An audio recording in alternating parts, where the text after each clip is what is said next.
For soil compaction, you'll need an agritronics penetrometer fitted with a large tip. You'll sample the soil compaction at 0 meters, 25 meters, and 50 meters at each transect.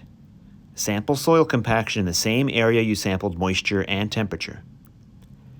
At each sampling location, remove any brush, vegetation, or cover obscuring the soil. Keep the penetrometer straight while pushing it into the soil. Do not push as hard or as fast as possible, but maintain a steady pace.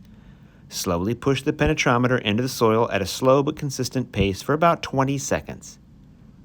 As you push in the penetrometer, keep watch of the small black arrow on its face. The arrow indicates the amount of force applied in newtons.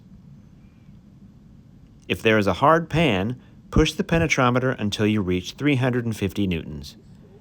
At the same time, note on the face of the penetrometer which section of color the arrow is located for the majority of the time you are pushing the penetrometer.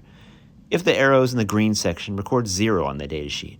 If the arrow is in the yellow, record 1. If the arrow is in the red, record 2 on the datasheet. When you reach 350 newtons or reach the hilt of the probe, record the approximate amount of newtons applied by the arrow's indication on the datasheet. When you're unable to push the penetrometer any farther, hold it where it meets the surface of the soil. Carefully pull the penetrometer out of the soil in a straight line while continuing to hold the penetrometer in place. Walk over to the transect to measure in centimeters the distance from the tip of the penetrometer to the location of your hold on the probe. Record the distance as the hard pan depth on the datasheet. Remove any soil stuck to the probe tip.